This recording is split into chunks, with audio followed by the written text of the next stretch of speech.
Salut à tous, aujourd'hui on se retrouve pour une vidéo sur le PVT australien. Je vais juste vous expliquer un peu ce que je conseillerais à des gens qui vont partir en PVT, ce qu'il faudrait mettre dans sa valise. Alors moi j'ai fait pas mal d'erreurs quand je suis parti en PVT, j'ai pris trop d'affaires. Concrètement il faut savoir qu'il y a une friction énorme quand vous avez un sac de 20 kg, quand vous êtes chargé avec 7 kg supplémentaires avec un sac cabine. Souvent on prend le maximum parce qu'on se dit qu'on va partir un an. Et je ne pense pas que ce soit la meilleure chose à faire parce que vous allez être amené à changer d'hostel assez régulièrement, notamment au début parce que vous risquez de tomber dans des périodes où tous les hostels sont pris par des confrères PVTistes. Donc le mieux c'est quand même d'avoir d'être le plus flexible et le plus léger possible. Donc typiquement des choses que j'ai pris et que je n'aurais pas dû prendre, c'est un duvet et un matelas.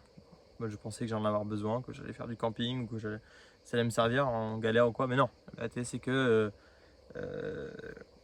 tu dors dans la rue, bon bah tu dors pas, donc pas besoin d'un matelas quoi.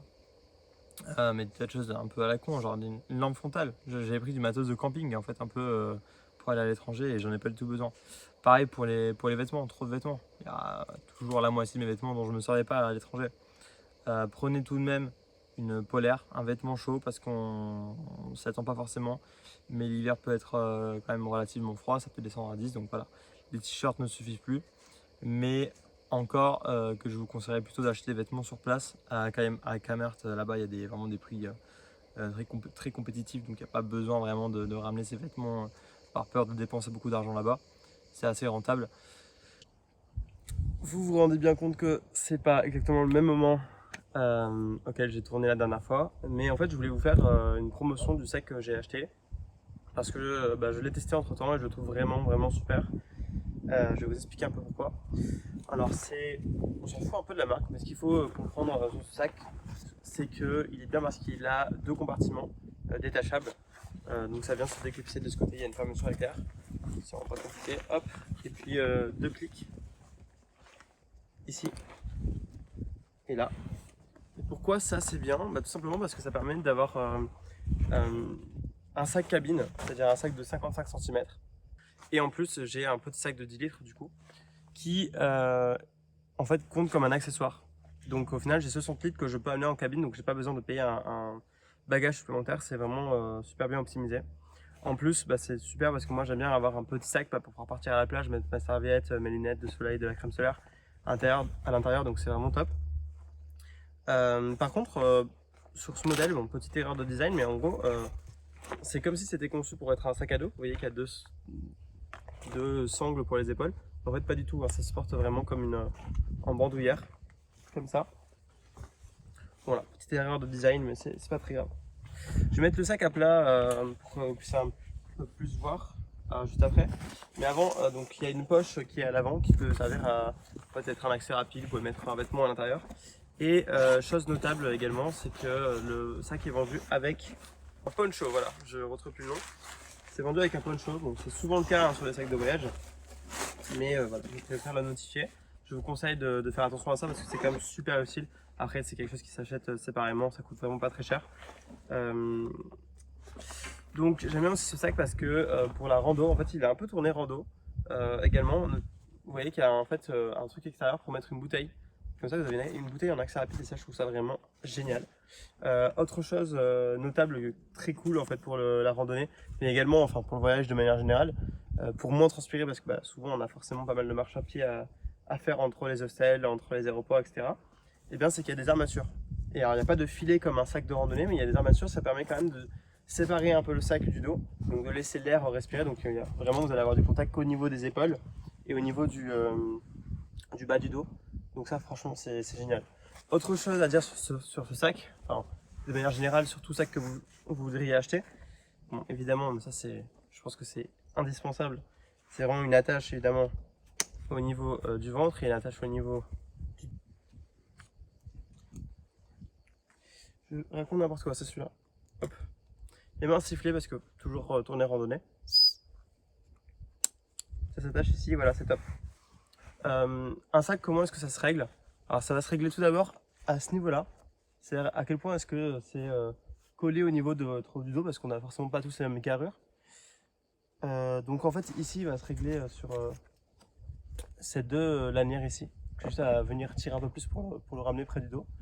Ensuite, il va y avoir deux lanières très importantes, ça va être les plus importantes même, c'est celles qui vont venir soutenir au niveau du bas du dos. C'est ces deux lanières-là en fait qui vont remonter le sac, qui vont remonter le bas du sac vers vous. Et puis bah, évidemment, il faudra régler les lanières au niveau du ventre et au niveau du torse pour que ce soit le plus serré possible, notamment au niveau du bas du dos. Parce que c'est vraiment en fait le concept de tous les sacs de voyage, c'est que le sac est supporté par votre dos entier et non pas par les épaules limite. Il faut juste que ça soit déposé sur les épaules et non pas que ça vienne tirer. Parce que de toute manière, là, mon sac est à vide. Et quand il va venir être chargé, il va en tous les cas coller un petit peu. Donc le but, c'est d'être réparti vraiment partout pour pas avoir mal au dos au fur et à mesure du temps que vous marchez. Donc je vais vous montrer un petit peu l'intérieur. Alors, dernière chose notable avant que j'oublie de ce côté-là, c'est qu'il y a deux poches. Une ici et de ce côté-là. C'est quand même super utile pour pouvoir ranger ses clés ou alors son portefeuille. Des choses petites choses en libre accès. Ok, donc pourquoi est-ce que j'ai acheté ce sac avant tout et pourquoi est-ce que je considère que c'est un sac de voyage? Tout simplement parce qu'il s'ouvre par l'arrière. Et ça, je vous jure que c'est une bénédiction parce que les sacs de montagne, en fait, ils sont prévus pour être ouverts que par le dessus ou même avec un accès rapide parfois par le dessous. Mais en fait, ça rend quand même très inaccessible ce qu'il y a au milieu. Et alors que quand on voyage, on a besoin d'ouvrir son sac vraiment régulièrement, parce qu'on va faire ça pendant des mois. Donc il y a une vraie friction à ça, il faut faciliter le plus possible l'accès à son sac. Donc ce que j'aime beaucoup avec ce sac aussi, c'est qu'il y a plusieurs rangements, limite un peu trop, mais bon, mieux vaut plus que pas assez. Vous avez un rangement pour les affaires sales ou alors pour pouvoir mettre des chaussures. Vous avez également des rangements sur les côtés, pour pouvoir mettre, pour séparer vos vêtements, si vous voulez mettre tous vos sous-vêtements d'un côté par exemple, ça peut être utile. Ici, vous avez une poche pour votre PC. C'est génial parce que moi je voyage avec mon Mac, donc j'aime bien qu'il soit séparé pour être facilement accessible et également une dernière frange ici. Même au niveau des poches, en réalité, c'est pas tellement trop de poches. Non, c'est vraiment bien fait. Vous avez également ici une attache pour pouvoir serrer vos vêtements. Bon, franchement, rien à dire sur ce sac. Même, vous avez des petites accroches ici. Ça peut être utile pour mettre par exemple une enceinte ou quelque chose en libre accès, pareil pour avoir accès directement quand vous l'ouvrez depuis le dessus. Donc ce sac, il est vraiment top. Bon, le but c'était pas forcément d'en faire la promo, je suis pas du tout affilié à Decathlon pour la promotion de ce sac, mais quand même le modèle je vous le donne, c'est le Travel 500 EasyFit 50 litres. Alors c'est 50 litres, mais comme je le disais, c'est vraiment 50 plus 10 litres, donc ça fait 60 litres au total. Faut savoir qu'avant, moi, mon setup c'était un sac de 80 litres en montagne, plus un autre sac que je me trimballais qui faisait à peu près, je dirais, 30 voire 40 litres. Donc j'étais à 110, 120 litres de sac, plus en plus j'avais un autre sac de travail à un certain moment qui faisait sûrement 20 litres supplémentaires. Enfin, je voyageais avec énormément de volume. Concrètement, c'est parce que j'ai accumulé des choses, il faut absolument pas faire ça. Comme je disais tout à l'heure, vraiment, les vêtements limite qui sont un peu volumineux, je vous conseille de les acheter sur place. Si vous comptez rester dans la durée et puis pas forcément acheter en fait. Si vous travaillez et si vous logez dans des hostels, il y a souvent du free stuff, des gens qui lassent leurs vêtements parce que comme vous ou comme moi, ils vont accumuler des choses et puis ils vont vouloir s'en débarrasser. Vous pourrez avoir des vêtements d'appoint pour quelques semaines quand il fera froid. Donc je vous conseille vraiment de partir avec le minimum en termes de poids et en termes de volume. Il faut savoir qu'en plus, ce sac il pèse déjà 1 kg. En cabine, c'est souvent 7 kg qui est autorisé, plus 2 kg.